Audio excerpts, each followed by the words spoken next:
This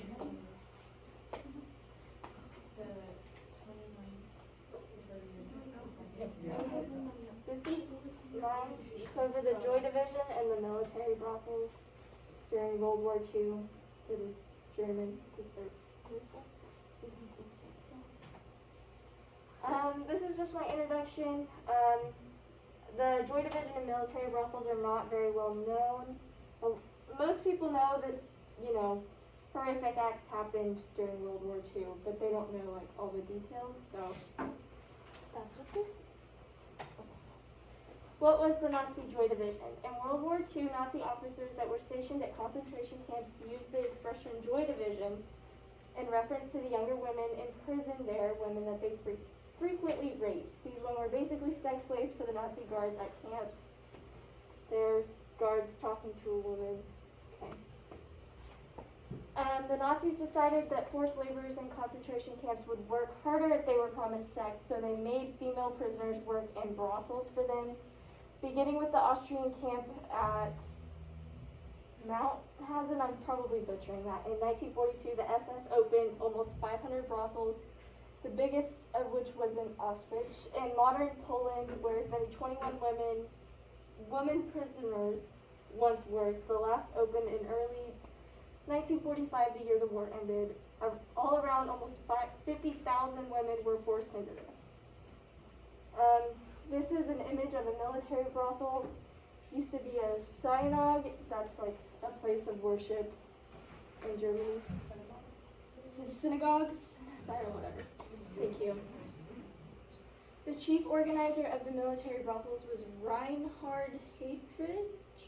Again, but I'm butchering that. Thank you, Tobin.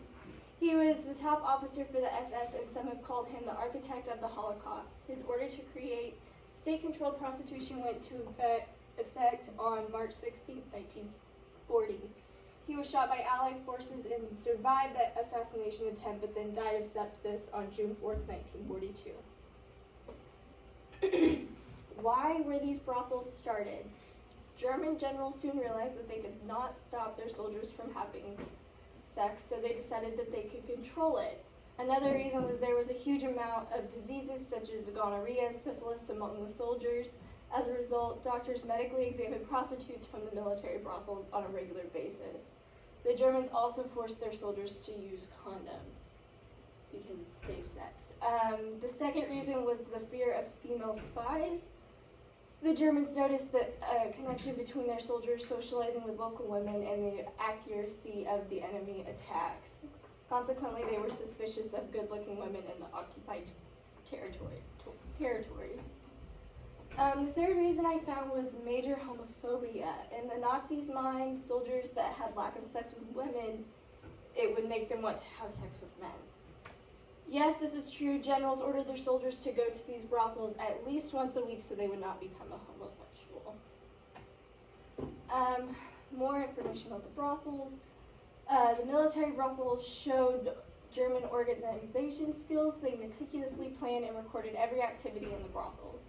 The women in the military brothels began their day at 6 a.m. with the medical check for diseases.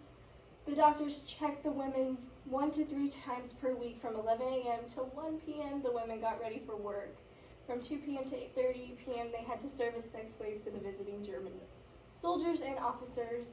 The schedule of brothels varied across the regions. Each soldier got 15 minutes with a sex slave. Every visit cost Tobin, how do you say that word? Yep, which would be around $20 in US dollars today. Conclusion, there are many more things about these military brothels and the Joy Division that we will never know. It pretty much shows that the Nazis participated in every form of human suffering. Women were being kidnapped off the street by German police. They always went for women between the ages of 15 and 30. Kids were being forced into prostitution. Why it's important, we have to learn from it so we don't do it again. And yeah, that's about it. Here are my sources. Okay, let's go.